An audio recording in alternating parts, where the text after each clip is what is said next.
We've done vendor calls for the RFQ for approved list of assessments.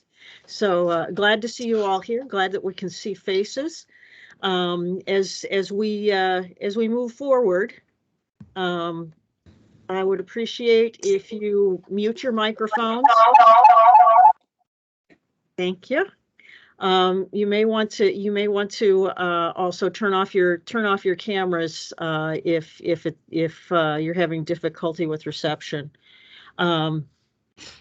We've received a lot of questions ahead of time, and I've tried to work answers to as many of them into the presentation as I possibly can. Noel will be handling chats for us, so if you have questions that occur to you as we're going along, post them in the chat, and Noel will be compiling them and flagging me down as appropriate to see if we can get answers to as many as possible. We've had a lot of questions come in yesterday and this morning. So I know that I have not been able to incorporate every single one. Some of them are duplicates, and you may find that your questions are answered as we go through. If we don't get to your question during the presentation, I will be posting a complete Q&A that has all of the questions and answers compiled so that everybody can see everything. We're recording the session today for the convenience of any who can't be here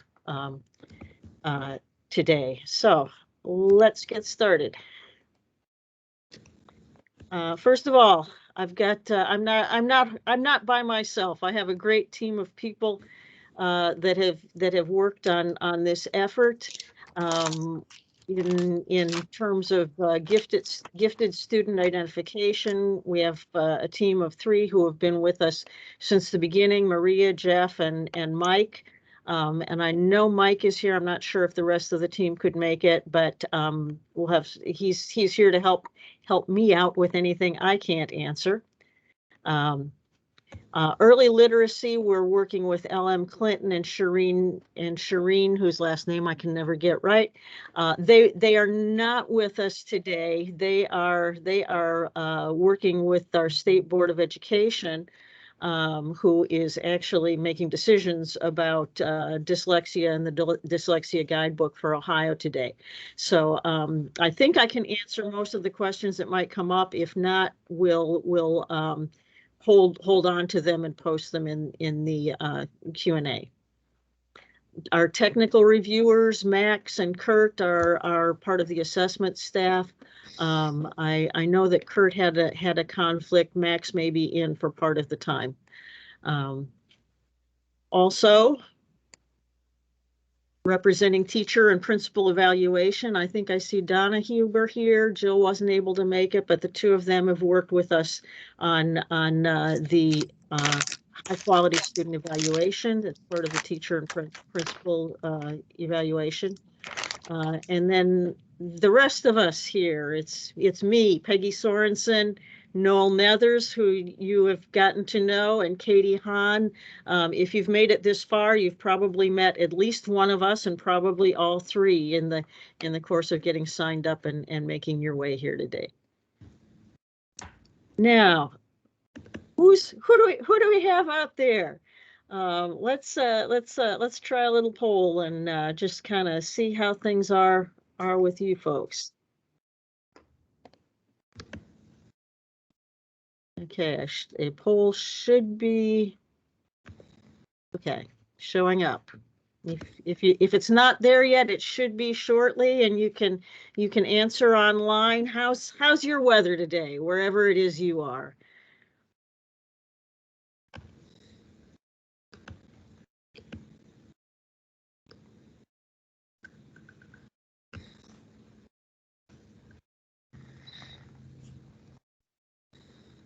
After you answer, make sure you click submit.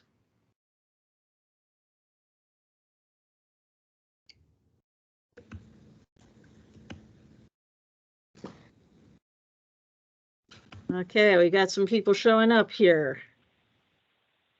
Most of us are looking at some good weather. We've got sunny and mild as the leading response.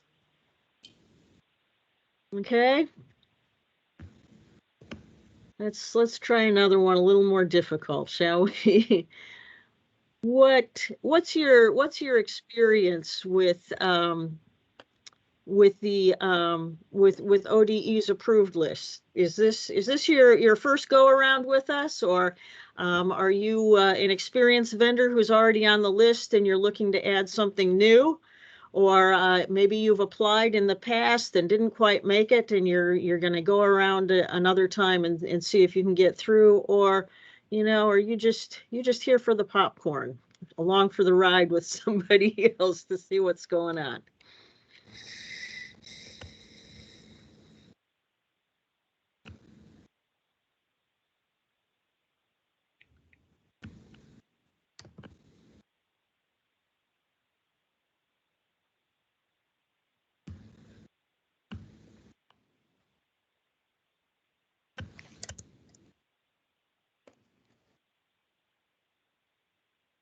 Okay, it looks like we've got some newbies, and we've got some folks that are already on the list, and and a few folks just interested. So this is good to know. We got a good crowd, I think.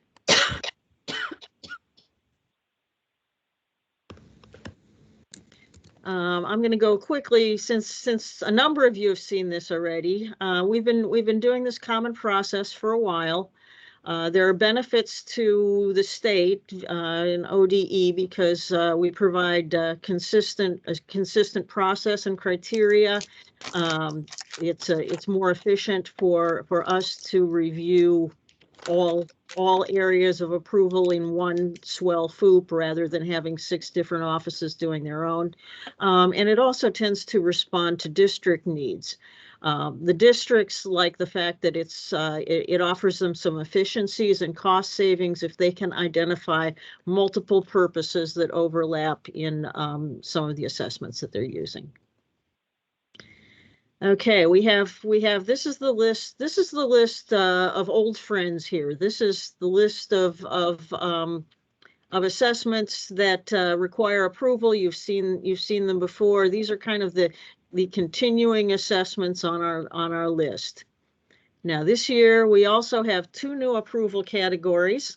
One is the Tier 1 dyslexia screening, or we call it the dyslexia screener for short.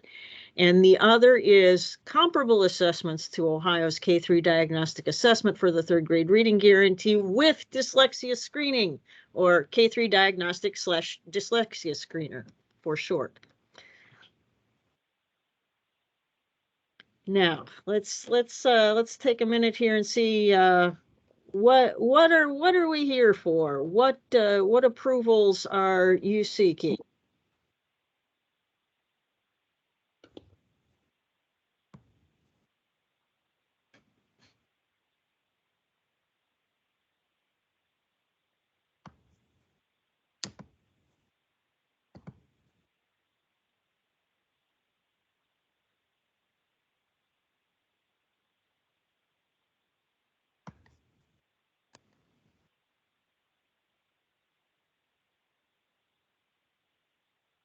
Okay, no surprises that we have heavy interest in the two new dyslexia areas, and also ongoing in the K-3 diagnostic. And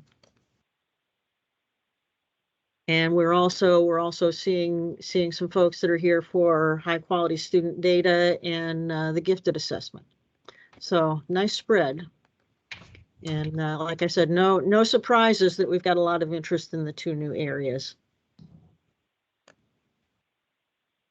Okay, we've got a few changes for the coming year. One is that we're not adding any new growth measures. We may maintain the list of approved growth measures as we transition from one teacher evaluation system to a new one, or OATS 1.0 to OATS 2.0. The Tier 1 dyslexia screener and the option of K-3 diagnostic with dyslexia screening are both new this year. There's also a change in vocabulary. If your assessment is one of those that has to provide scores in the limited, basic, proficient, and advanced categories, we have changed the wording there to go from advanced. No, I'm sorry. The new one between a proficient and advanced is now accomplished. The old one was accelerated. So it's just a vocabulary change. There's no change to the scoring scale or anything else. And that was just to eliminate some confusion with gifted programs that use the term accelerated to mean something specific. And then also, this is the second year that we require a score that indicates a level of competence for the alt high school scoring. So instead of 4 levels, I think we can now have 5. And this is our second year of requiring that. Now I'm gonna spend a fair amount of time going over dyslexia because we have a lot of questions and I want to make sure that we can clear up any of the confusions. We have 2 dyslexia screening options. One is dyslexia screening embedded in a K-3 diagnostic, and the other is the standalone Tier 1 dyslexia screener.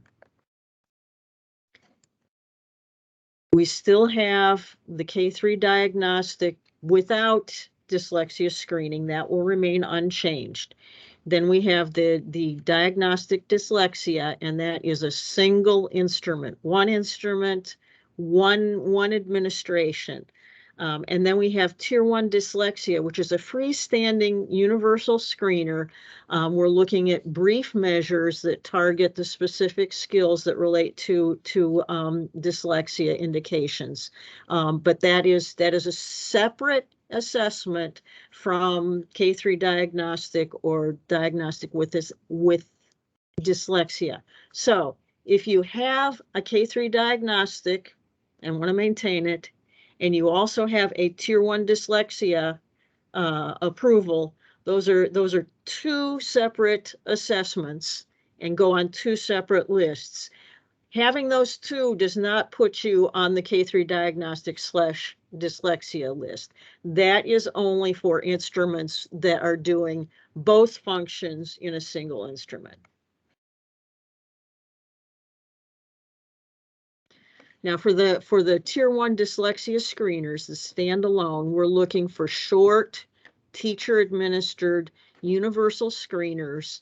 They have to include the key assessment areas per grade, and they're intended to guide instruction by demonstrating where students have strengths or weaknesses that need to be addressed. And the key assessment areas are spelled out in the text of the RFQ. We've had some questions about, do we have to cover all of the grade levels? Now, clearly, if you are working with the K-3 diagnostic and adding dyslexia, you're going to want to cover that K-3 span with your content at those grade levels. Now, we also include screening content all the way up through grade 6, because what the Ohio law is doing is in year 1, we're doing universal screening for kindergarten, and we're also trying to catch up in grades 2 and 3 by easing them in and screening those grades also. And then the grades 4 through 6 are eligible for screening if a teacher or a parent thinks that the child should be screened. So that's why we've covered content for all of those areas. Now, if you have an assessment that only covers part of the grade span, we're not going to tell you that you can't apply. We have in the past in other areas had partial approvals based on grade level approval. So if you have just a kindergarten or a K-3 content alignment, that doesn't mean that you're out of the picture. It does mean that when we approve, if we approve, it will be based on that limited grade span. Now this is, we're just going over this one more time for clarity.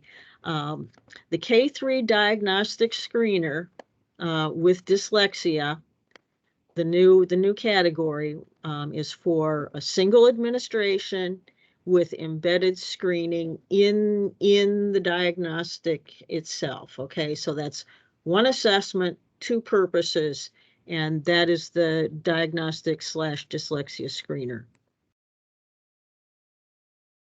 Now, the tier one tier one screening and K3 diagnostic without screening, those are two separate approvals because it's two instruments, separate administrations, and separate approvals. Okay. Now, we have questions about who needs to apply and who needs to apply for what, because we tried to make things easier by developing a short form for approved K3 diagnostics that want to add approval for the dyslexic screening in an existing instrument. So we already have kind of a set of criteria for who needs to apply and who can just apply for continuation. So if you are currently approved, your test is not changed, your norming data is current, the approval requirements are the same. This is you're eligible for continuation, and this is for all assessment areas. If you are approved, but you want to add an approval, generally we're looking at a full application. In the case of the dyslexia screening, however, if there has been no change to the form or content of your assessment, if all of the dyslexia screening elements are already in your assessment and it's just a matter of reporting out differently, providing the information in a different way, then you are eligible to use what we've been calling the K3 diagnostic short form. Okay, and if you think you qualify and you don't have the form yet, you can shoot an email to Katie Hahn, and she will see that you get the short form. The short form is just another version of the vendor submission tool. It looks the same, it's just shorter, it has fewer questions, and you still need to provide the same kinds of documentation. Same timeline. Now, if you are approved and something has changed, you've revised your assessment, you've added new questions, you've expanded whatever, new version, all of those kinds of things. Generally requires a new application. In some cases, where it's just a matter of the norming data needs to be updated, then we have a process for just submitting just that information. So if you're in that category and you're not sure, let us know what your situation is, and we'll let you know if you qualify for continuation or the full application. If you are on our list and you've not gotten a continuation application yet, they went out to our list of contacts, but if somehow you haven't gotten it, contact Noelle or Katie and let them know. Okay, the short form. Again, we thought we were going to make it easier, and we seem to have just made things more complicated. So let's go through it. You qualify for the K3 diagnostic short form application if you already have an approved K3 diagnostic. There's no change to the form or content. and you believe that your K3 diagnostic also meets the criteria for dyslexic screening.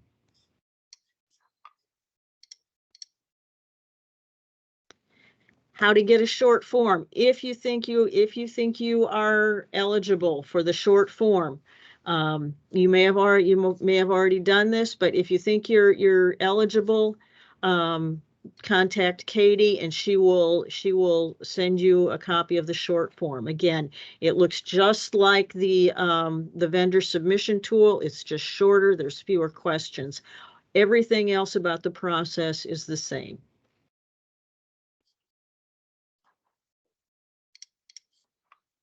Okay, this is where I'm going to pause a little bit, and Noelle can let me know if we've generated any new questions about the dyslexia approval categories. How we doing?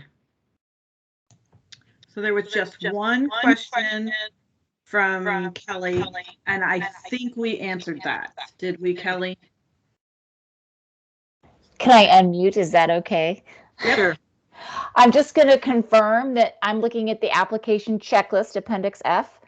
All those elements need to be provided again if we're adding on the Tier 1 dyslexia screen, even if we're doing continuation approval of an already approved diagnostic assessment. Kelly, have the short form? Yeah, I have the short form, the vendor Okay. tool short form. It's the other stuff like the technical report, the administration manual, the alignment study, the norming study, the blueprint, et cetera. It's like all that stuff you already have. Do you need it again? Yeah. If we already have it, we're not going to go looking for it. So what you should include is the documentation that pertains to the specific criteria on the short form. Okay, and that's always true. We give you that laundry list, and norming criteria is on the laundry list. Not every assessment requires norming data. So again, it's like those are typical documents that you need. Some assessments don't have a separate administration manual. It's all in their technical piece. So, that's kind of general guidance for you to make sure that you've included everything. But as you go through and fill out the submission form, you're adding, you're telling us where to find the support that you meet the criteria, in that you're still going to be putting together a single document for us. So just make sure that single document has everything that you need to show. And in that single document, we can link to, as long as we make sure the links work, we could link to external documents. I'm seeing one person shake their head no, and another, but there's two different places in the RFP that address this, and one just says you can link to an external document as long as the links work. Like the assessment manual, for example. We wouldn't embed the entire assessment manual in that single application. We could link out to it. I believe that's consistent with what we've said, but Noelle? If there's a specific question that you are answering, we need to have that in there. There are places where you will provide us links. We ask you for a few links that we will be using, but if you are giving us a linking study or a norming study, we need to have that, not a link to it. Okay.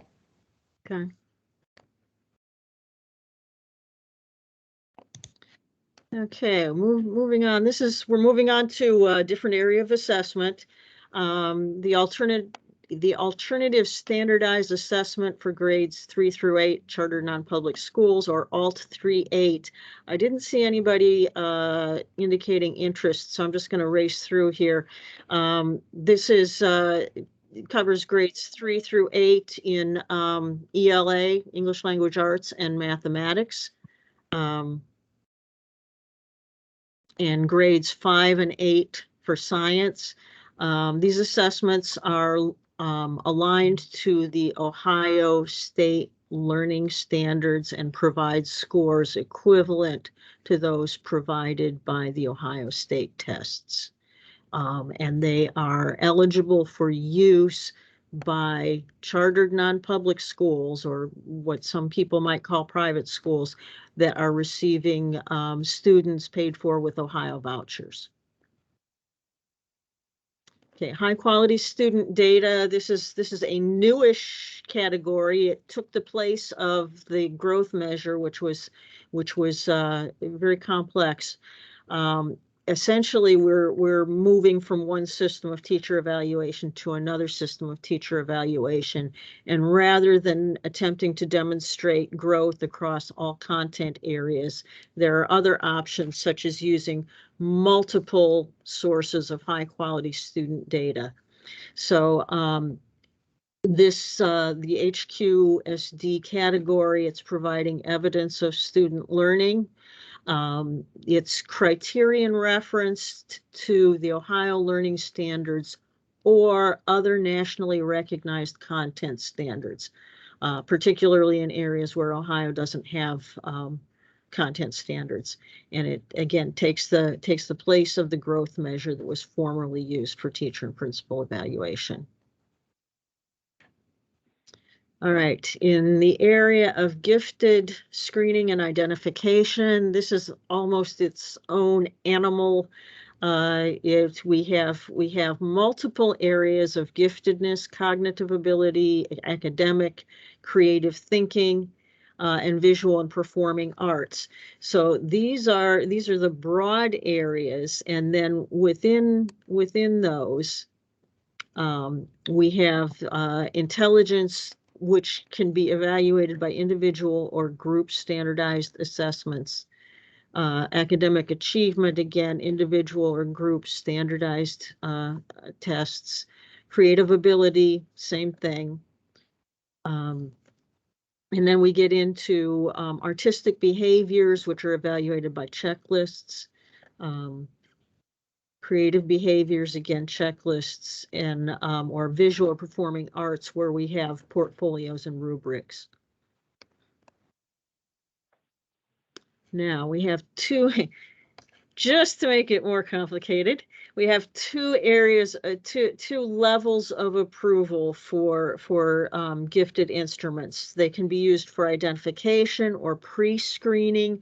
Identification has a higher level of reliability involved.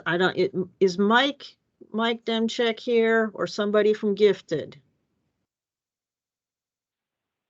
Speak up, Mike. Yes, Peggy. Okay, I'm here. this is Jeff where I step Shoemaker's here, aside and say, Megan Demilliers here also. So yeah, we're all three here. oh, these guys never travel alone. Just want to share that. Would one of you please explain the uses of pre-screening and identification and the differences between the two? Who wants to take the first shot? Jeff, Megan, anybody?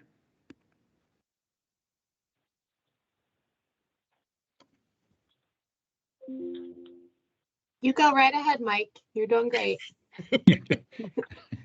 Sure. What I'll do, Peggy, I'll also post a link right to that main page on our website, because it has a kind of a really good description also. But I think for vendors, and I'll post that in just a minute, or Jeff or Megan might post that while I'm talking, or while we're doing this. Briefly, I think for vendors, the important point to notice here is that pre-screening, it is a term from our laws and our regulations, but it really is more of an informal part to the ID process. So those assessments, if they're approved for pre-screening only, they would not be able to be used by districts for identification, or to meet their whole grade screening opportunities. So it's only assessments that are approved and meet that criteria that Peggy referenced for the identification thresholds to be approved for ID. Those are the ones that districts would be used for gifted identification to either meet their whole grade screening or their referral opportunities. Okay. Thank you. Thanks. Okay, this is for those of you who have done this before. This is review, but our application process is based on documentation, not description. We don't give you a questionnaire and ask you to explain how you meet all the criteria. We give you a list of the criteria and ask you to show us where it is in your existing documentation that we can find support for the fact that you meet that criteria. So your documentation includes manuals, reports, sample forms, written policies, all of those things that you likely have available, already put together, that demonstrate how you meet all of our criteria.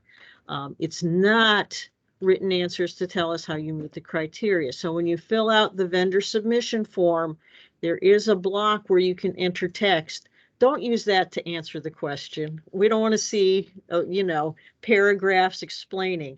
If it really needs to be in your documentation, or if you need to add to your documentation in some way, do it and put it in that large package of what you're submitting. So documentation, yes. Description, meh. Okay, among the required documentation, and like we were talking about, there is a list of all of the sorts of things that you might want to consider. Appendix F has a checklist. It's also detailed in the general submission requirements.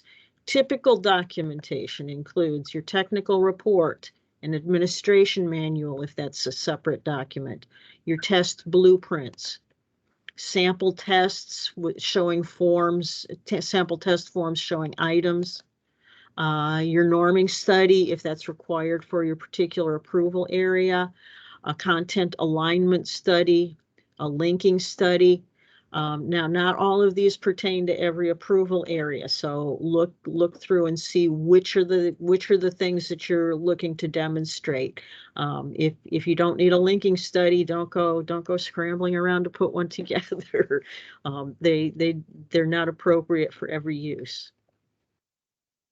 Okay, the primary criteria that we're using to approve or disapprove is we want to know, is the instrument sound? Is it valid and reliable and so forth? And then also, does the instrument meet the needs of the specific assessment area, which may include alignment to the Ohio Learning Standards or to some other criteria, linkage to Ohio proficiency scores.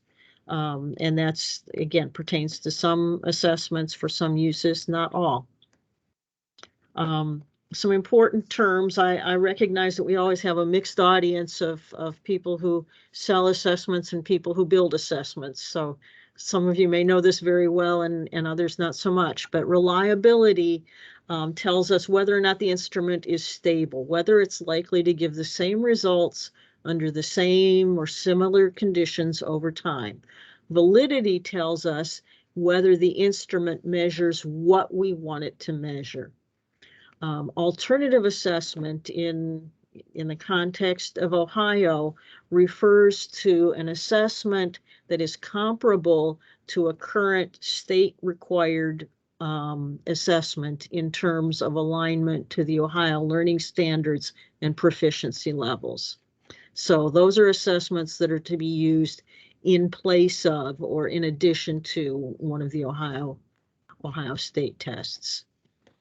An alignment study, and we had some questions about what this is. An alignment study establishes that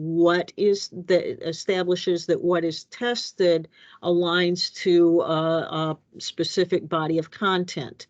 The requirements vary by approval. In some instances, they're very specific, and in others, they're more general. Third-party independent studies are preferred, and they are required for alt reading and alt grade and grade 3 alt 3-8 English language arts. the more stringent requirement for those areas has to do with the fact that that's a place where we make a decision for third graders about whether or not they continue to fourth grade. So we set the bar there higher. We've had some questions about, what constitutes an adequate alignment study.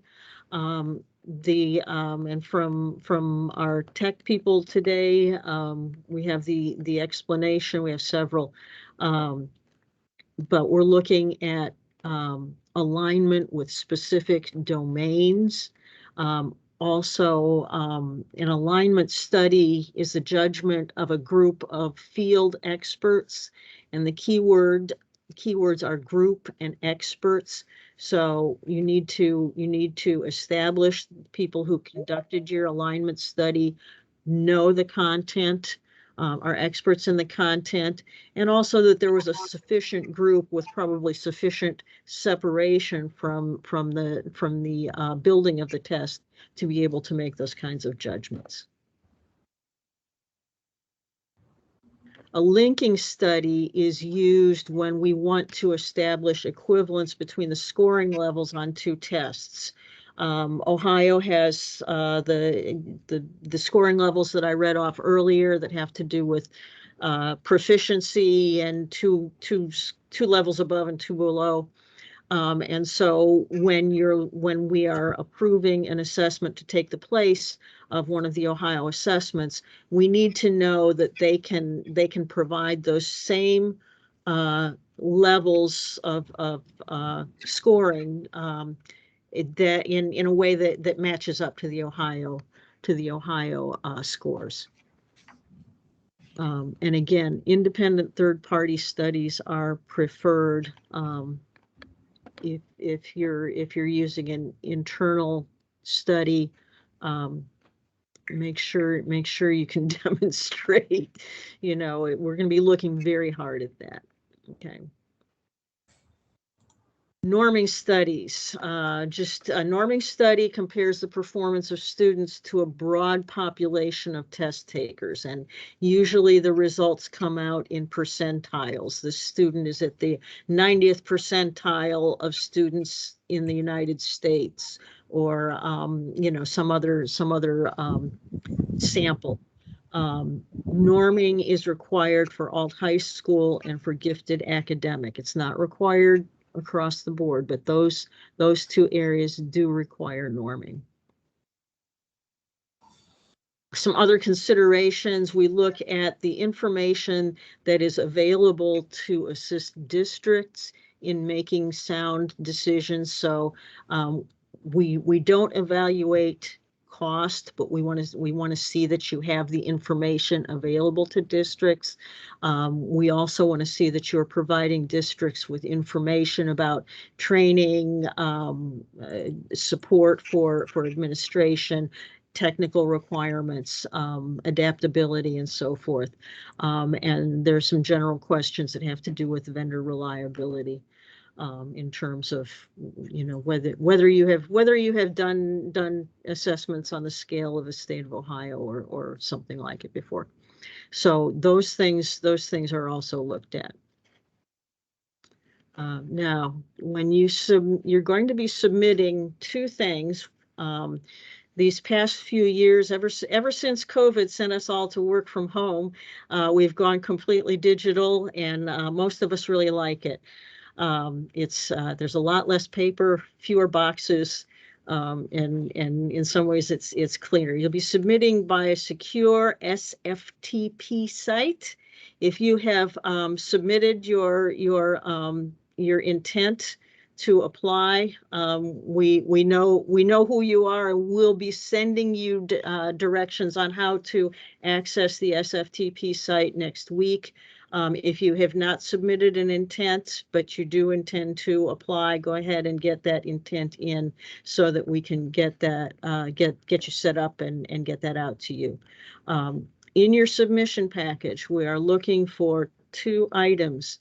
We want a documentation package that has all of your documentation in a single document that is numbered sequentially from 1 to 80 billion, whatever it takes.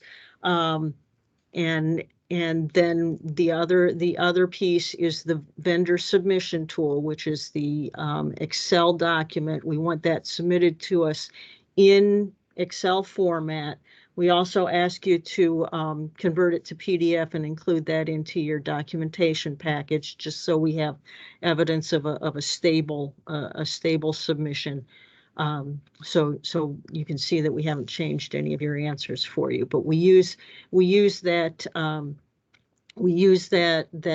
submission tool for our readers to judge your criteria. We want submissions by 3 p.m. on March 25th. Okay, not 3:30. 3 o'clock, because there's some stuff that needs to happen between Friday and Monday so we can get the readers started. So please get it to us timely. Okay, sequential numbering. There's a reason for this. I know it's a pain to put it together because you're working with all kinds of different documents, but it helps us and it helps you in the long run, because sometimes people will say, oh, the documentation for this is on page 34 in this document, and our reader goes there and no, that's not what we were asking for. But the reader goes, but I think I saw that. I think I saw that somewhere.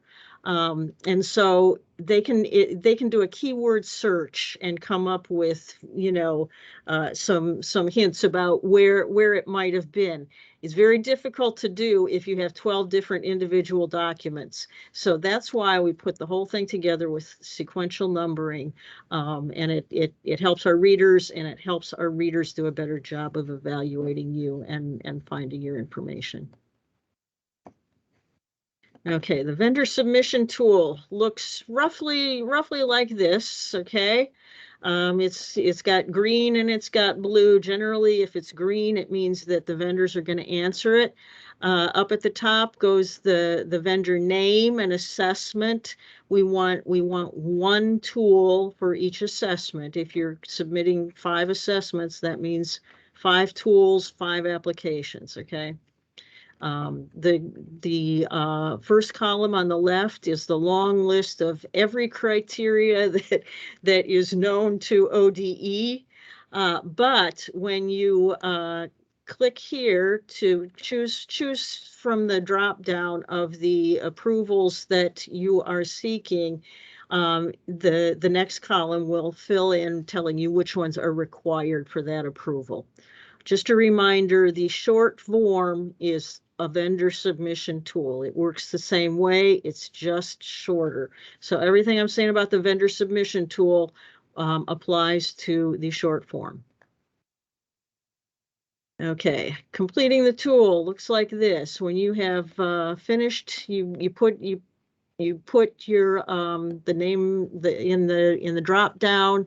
You put what approval you're seeking. You see down there the requirements, and you can see you've got 3 different one assessment applying for 3 different related areas, and the criteria are different. And like I said, boxes will fill in to show you. I don't know if you can read this. This page has to do with alignment, and it shows the criteria are different by approval category. If you move over to your right, you'll see lots of green, and this is where you fill in. The first column tells us where in your documentation to find the support that shows that you meet that, which, what you're going to be filling in that box is something like technical report or linking study or whatever it is. The next column is where you put the page numbers. So that we can find it within there. And then if you need to make a comment here, for instance, scroll down the page and look at this, or see also, this additional piece over here. That's for short notes. Please don't try to explain in there how it is you meet the criteria. We try to cut down so there aren't too many text, there aren't too many keystrokes allowed in there, and that's why. We really want to see it in your documentation. Okay, there we. Okay, now this is the timeline that we're working with. The RFQ posted March 1st. Today we're having our vendor training. March 16th, which is tomorrow, we want to receive your intents to submit. That's when we will stop taking questions, and this is when your requests for continuation are due. If you haven't done your intent or your continuation yet, don't worry. Those are fairly short, simple things to fill out and get in. So you should be able to do that. Applications are due the 25th, 3 p.m. You will have 10 business days after we read and rate your application. If there are issues, if there are areas where you did not meet the criteria, we'll send that back to you, and you will have 10 days to respond or appeal. And you can do that by way of submitting additional evidence. Maybe something got left out, or you didn't understand the question, but you have you have some evidence to support it. Again, you can provide that additional evidence. If if somebody put in the wrong page number or didn't understand and it's in there and you can tell us where to find it, that's acceptable then also. So we do a rolling response to that. So as soon as the first applications are finished and read, we'll be sending those out, and then you have 10 business days from the time that we send it out to get your response or appeals back to us. And then May 16th is our target date for posting the approved list. We're later than we like to be for a number of reasons that have nothing to do with you or I or anybody in this room. It just goes that way sometimes. So we know that districts are very eager to get a hold of this list, particularly in some of those new areas where they haven't had assessments before. So we're going to try real hard to get it out by May 16th. All right. How are we doing? Do we have any questions at this point that we can, anything, Noel?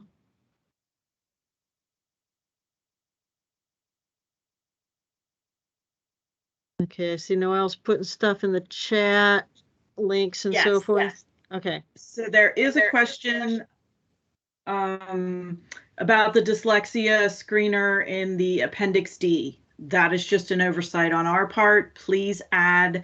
The question is that they want to apply for that, and it's not listed. So that's an oversight on our part. Just go ahead and put that in there.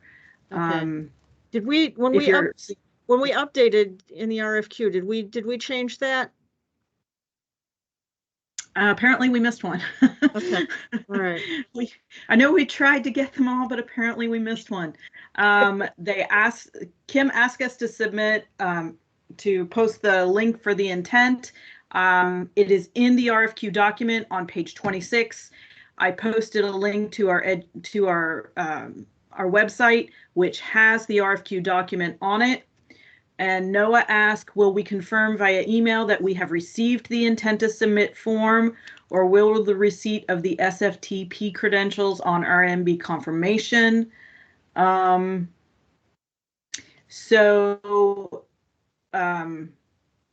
if you do not receive SFTP credentials from us and you did send us your intent, please let us know. We are sending those out next week.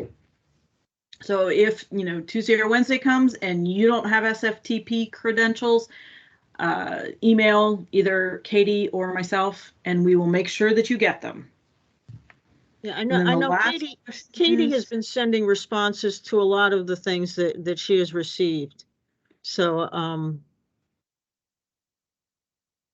and I, Yes, if you send an intent to submit form to me, I will send back an email confirmation that I received it.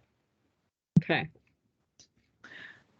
Okay, so if you are applying for the Tier 1 dyslexia and you do not have K3 diagnostic already, you have to do a long form, not the short form. The short form is only for people who already have an assessment approved for K3 and are using the same assessment to do the dyslexia screener.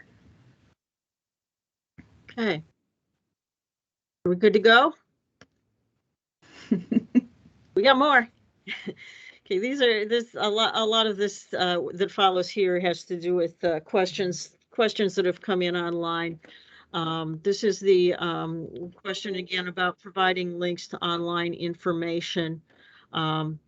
Always, you're responsible for ensuring that links are live and up to date.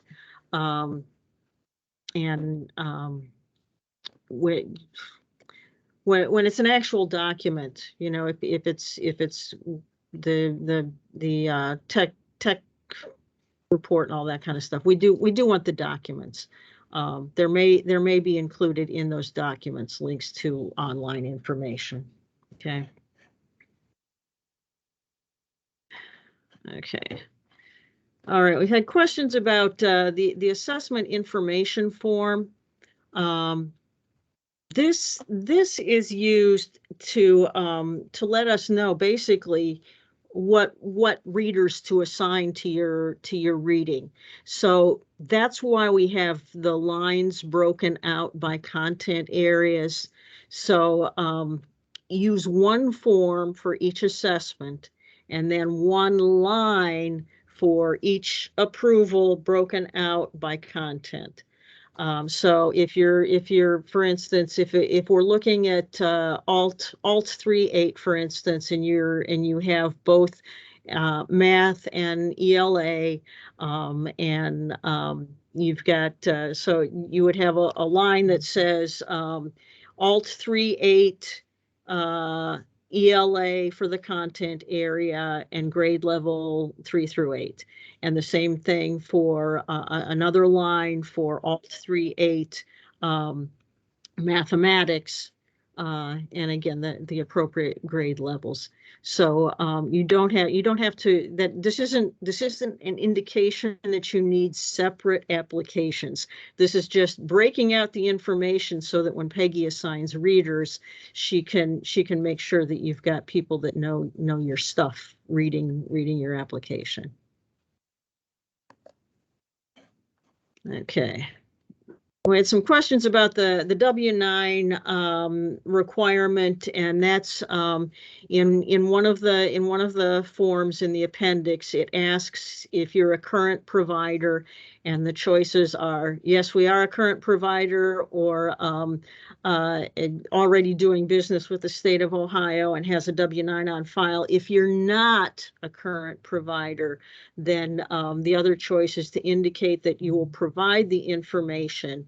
And this is not through ODE, it's through Buy Ohio. There's the address there. We'll post the actual link in the FAQs, or you can look up Buy Ohio online, and I'm sure somebody can post it in the chat now for us. But that's it's a simple thing. You just need to send your W-9 to the state of Ohio so that it's on file. Okay, continuation forms. If you haven't gotten your continuation form and you're a currently approved provider, let us know. You should have. Sometimes we don't have the right contact person. So let us know, and Noelle can make sure that you get it.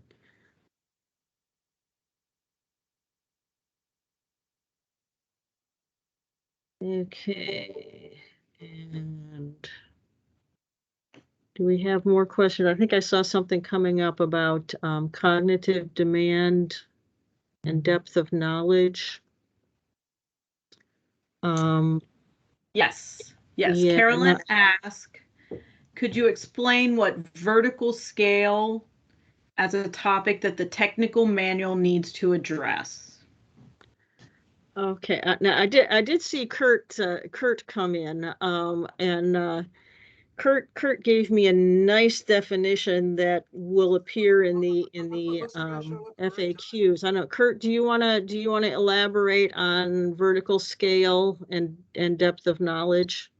Well, as far as vertical scale goes, if you have anything that tests the same constructs across a range of ages or grades, and you want to put everything on a common scale, that implies vertical scaling. I mean, if you have a situation like, say, we have with our OELPA, our Ohio English Language Proficiency Assessment, where there are essentially 6 different score bands, kindergarten, first grade, 2, 3, 4, 5, 6, 8, 9, 12, and you really can't compare scores across those bands.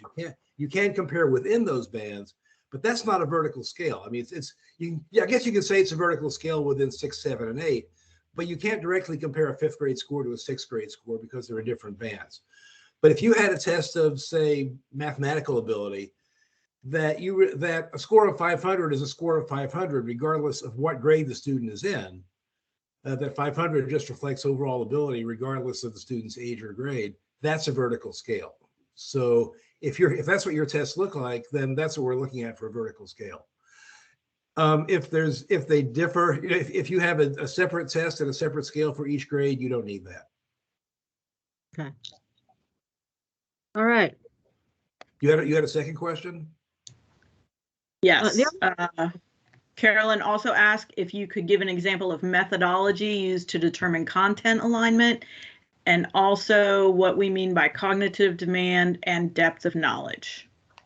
Okay, for content alignment, I'm going to use the web method as the most common way of doing it. I'm not saying it's the only one, but it's by far the most common. We're looking at, when we say depth of knowledge, we're looking at how complex the student's cognitive task is, which isn't necessarily the same thing as how hard the item is. You can have a straight recall item that's very difficult because you're essentially testing trivia. But if you're going from straight recall to comprehension to some sort of application or analysis, think Bloom's taxonomy if you want to go back 50 years. That's really what we're looking for there. How complicated is the cognitive task that the student is being asked to do? Okay. Anything else?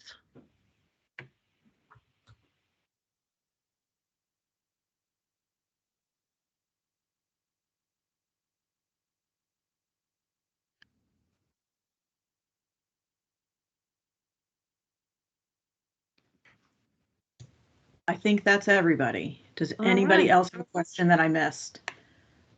Hi, can everyone hear me? Yeah. Okay, good. So I don't know if somebody asked a question about the notice of intent form.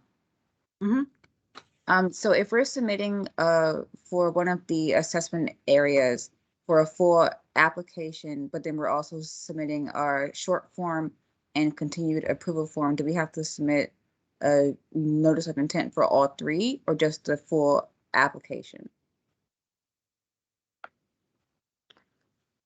The notice of intent generally is for new applications, new approvals. The continuation is for already approved assessments that are continuing as is.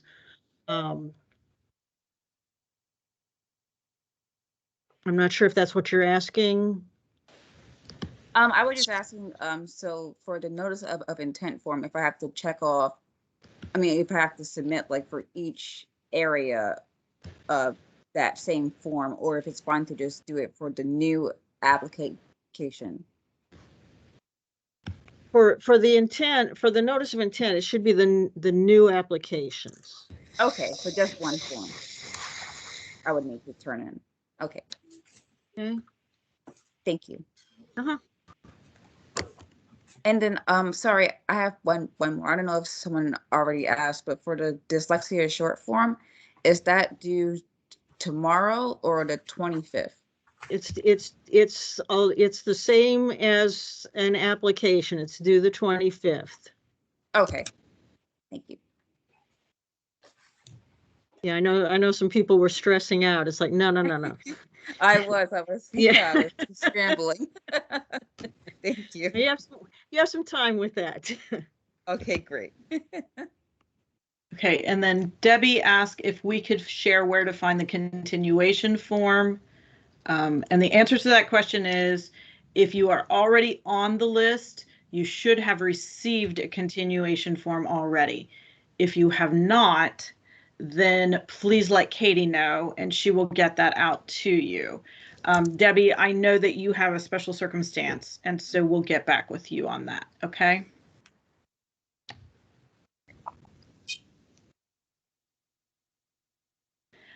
Sue asked if we are asked to give a methodology for content alignment. Can you give an example of what a methodology might be? Yeah, I think that's what Kurt was answering when he said. Yeah, I mean, if the by far the most common method is the web method, WEBB, the person's name, not web as in internet. I'm not saying that's the only one, but that's the most common. So there's plenty of material out there on that method, and that will probably lead you to others if you want to try it. Okay. Okay, so Katie put her email address in there. It was misspelled in the PDF or in the PowerPoint. So I put it in at the beginning of the chat and Katie put it in at the end. Is there anything else?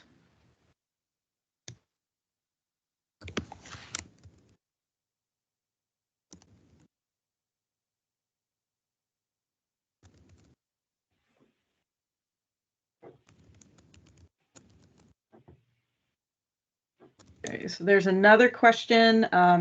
For the notice of intent form under the assessed content, do we just put what our product assesses in terms of skills, for example? I think it's a drop down that has content. The content areas. So I think when I tried to open it up in Word, I didn't see a drop down for that section. Maybe I didn't click it enough. Okay. Yeah, we're looking for the content area. We're not going into skills for that. So if your test is an Alt 3.8 test, it should be like ELA or math or those kind of content areas. Okay, got it. Just like the subject, like reading or math. Okay, Right. thanks. Mm-hmm. Okay, so then we have another question. Just want to verify that the Alt 3.8 math submissions do not require linking and alignment studies. That's the first question. They do require linking and alignment. For Alt 3.8, they do require linking and alignment. HQSD measures will not be used in isolation to determine growth portion of educator evaluations. Correct. And I don't know if Donna's still here or not, but there's a requirement for 2 sources of high quality student data along with some other things. So yeah, no instrument will be used in isolation. Okay. And that we can apply just for gifted pre-screening, not for identification. Mike, you want to weigh in? Are you still here?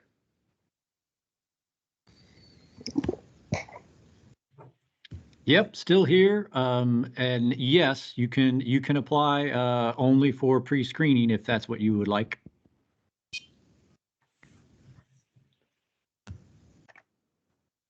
More here. We have an approved K3 diagnostic, which we'd like to submit for both K3 diagnostic dyslexia and the Tier 1 dyslexia list. It has a dyslexia form that would speak to the tier 1 list. My question is if the short form is appropriate for both approvals. Okay, no.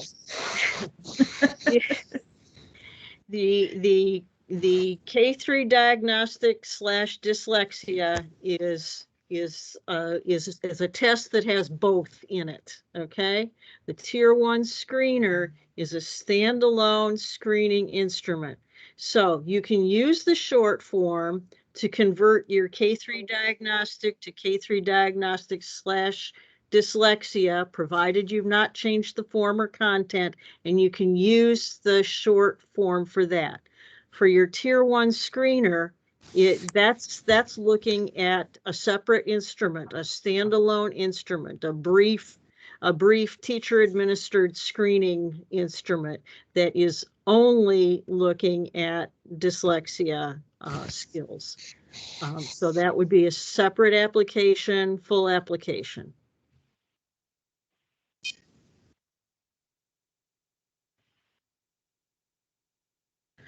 Okay, so Rebecca, did we answer that question for you? And then we have, okay, so Rebecca said yes. Okay, so we have one more. The alt reading assessment for the 3rd grade reading guarantee is just for the 3rd grade, correct? Yes. Okay. Appropriately named. Okay. Because if it's alt 3.8 is for the others and the diagnostic is for the lower grades. And then is that everybody's questions? Okay, okay, we kind of got some apples and oranges there. The K3 diagnostic is a diagnostic tool. It's a formative assessment. It's measuring whether or not students in grades K through 3 are on track or not on track to get to an ability to pass 3rd grade reading guarantee.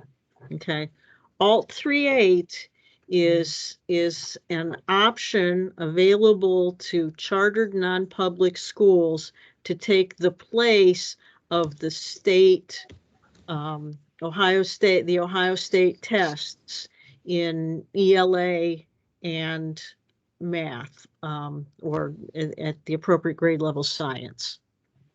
And that's a summative test. Okay, so Debbie is asking if we submitted questions via email, will they be answered before the intent to submit deadline?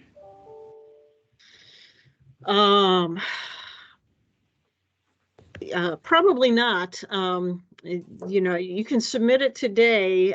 We've got a couple of steps to go through before we post. So if you've got a question now, ask it, and we'll try to answer. You know, I mean, an intent is a non-binding. So if you know, if you're on the fence, I don't know, I got to have the answer to this question to know for sure if I'm going to apply or how. Go ahead and submit your intent, and then you know you can always let us know. Sorry, we're not going to. You can rescind the intent if you know you want to be formal about it. But it's a non-binding notice to us that you're likely to apply. Okay, so here's another question. If the dyslexia screening combines analysis of the K3 diagnostic, which is already approved, with an additional offline screener, only administered to students with certain scores on the diagnostic, should we be submitting K3 diagnostic with dyslexia screener or standalone dyslexia screener only? I'm confused. Okay. First of all, this is a K3 diagnostic that's not currently approved. Is that first of all correct? No, it's already approved. Okay, already approved. Okay. And they want to add content to that to provide universal screening, but only to some students. Yes. Okay. That's the way I'm reading. If it's only some Correct. students, it's not universal. And if it's adding an additional piece, then you're changing the form and content.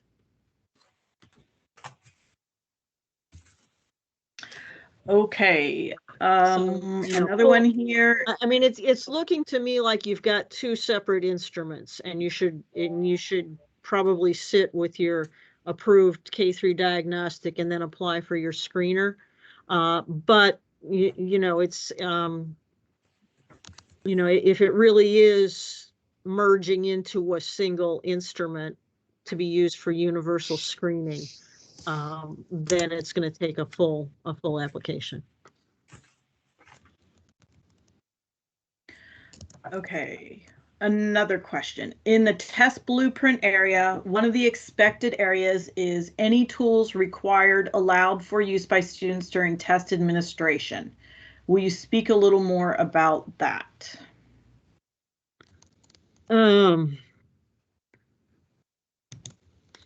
Yeah, I mean, this is and I'm trying to think who's here on the call that might correct me, but you know, typically, you know, a mathematics assessment may or may not allow use of calculators.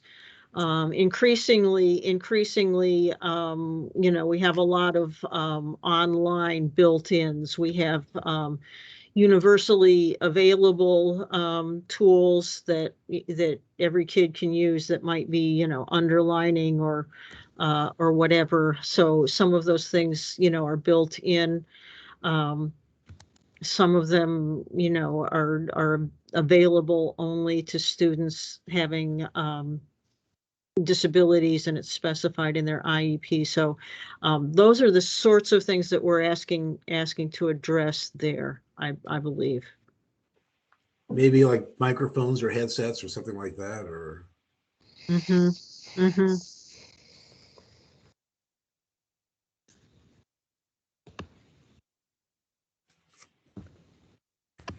That answered that question. They said thank you. Anybody else have questions?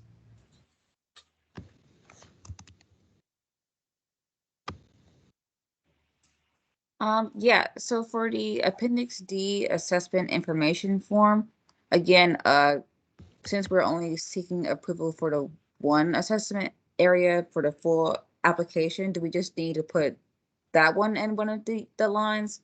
Or do we Yep. also need to put the dyslexia? Okay, good. Oh, I think so. Okay, so I should probably put. I interrupted you. Oh, no, that's fine.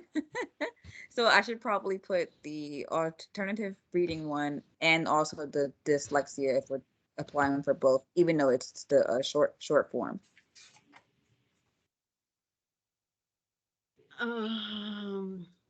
Okay, if it's the short form, it's a single application, right? And it's for an existing K3 approved, and there's no changes to it, right? Right. Okay. Then yeah, one form, one line, I think.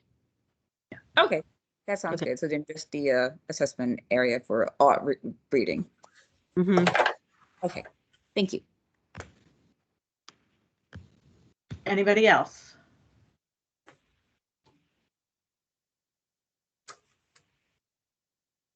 Well, all right.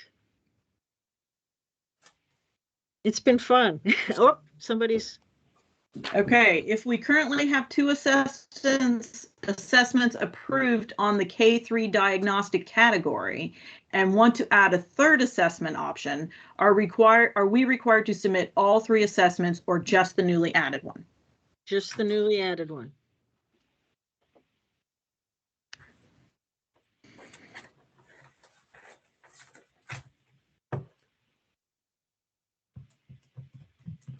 Okay. All right. Anybody else?